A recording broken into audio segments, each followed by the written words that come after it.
The setup I use for live electric guitar is this. From the guitar, I go into an iRig Pro interface. That connects to my iPhone, 6S in this case, and from the headphone jack, I connect to an acoustic amp or PA or whatever I need to connect to. I use Agile Partner's AmpKit app to create my guitar tones. I also use Crystalline Mini for granular synthesis, and Audio Bus to do any signal routing needed. And I control it all with an iRig Blueboard. Okay, so I'm making this video because when I was doing research before getting all this stuff, I couldn't find any videos that used some of my specific combinations. Especially, I couldn't find a video that showed AmpKit working with the iRig Blueboard. So I'll jump into that first, and then I'll show you a couple other things as well. If you don't already know, the iRig Blueboard is basically a 4-pedal board that connects to your device via Bluetooth. And then the Blueboard app converts the signal to a MIDI signal, which can be configured to control other things in other apps. One thing to know is that, as far as I can tell, the Blueboard does not send MIDI notes. So in other words, if you want to use it to control or to trigger a sample, for example, in a sampler app, I don't think it would work for that. But if you know otherwise, please let me know in the comments. So first I turn on the Blueboard, and then I launch the app, and it should detect the Blueboard. And so I will connect them. Now I do everything in control change mode versus program change. You can find another video if you want to know the difference between those two. So now let's launch Audio Bus.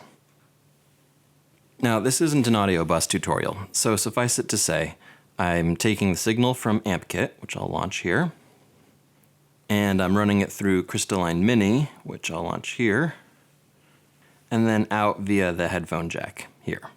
In AmpKit, you can assign certain parameters to MIDI channels.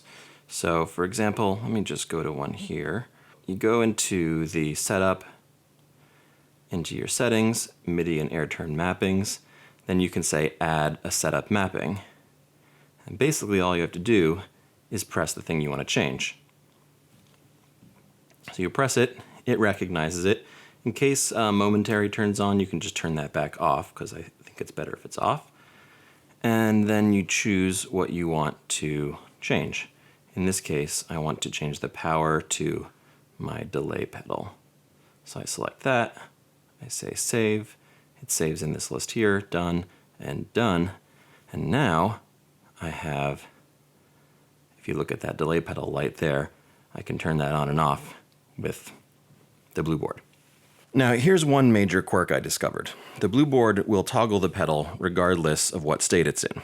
In other words, the light might be on the Blueboard, but the virtual pedal might be off.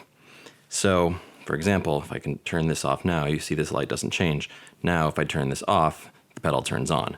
So it's kind of backwards. To get around this, you can just turn the switches on that are controlling pedals, and then make sure that your pedals are also switched on. Then they'll be in sync. It's kind of a pain, and it doesn't always work out when you're switching between setups. For what it's worth, I'm pretty sure AmpliTube's apps don't have this problem, because AmpliTube and iRig products are made by the same company, IK Multimedia, and they're made to work better together. So why, you might ask, do I use AmpKit instead of AmpliTube? Well, I started out with AmpKit years ago because when I compared the two, it seemed like AmpKit gave me more flexibility as to how I could control the tones of my guitar. They've both improved a lot over the years, and I recently looked at AmpliTube, and I'm still pretty confident that I made the right choice. Alright, one last piece of the puzzle. Let's take a look at Crystalline Mini.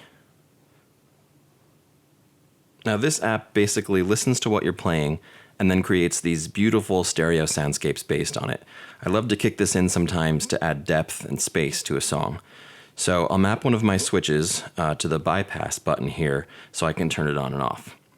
So I'll click the learn button, click this, and then make that the switch. And it recognized it, so I'll go out of learn mode. Now I can turn the bypass on and off. All right, now that that's all working, let's play some music.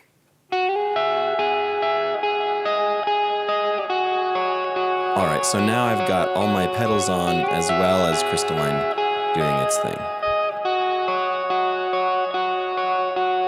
So once this intro part is over, I'm going to turn off Crystalline, and then turn off the distortion pedal, and then the delay pedal.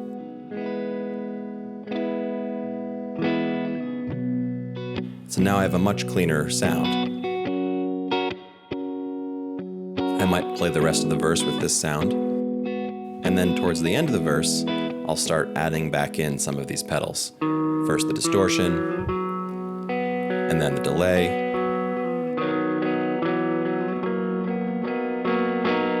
and now in the chorus I kick Crystalline back in, and it gives a really, really full sound.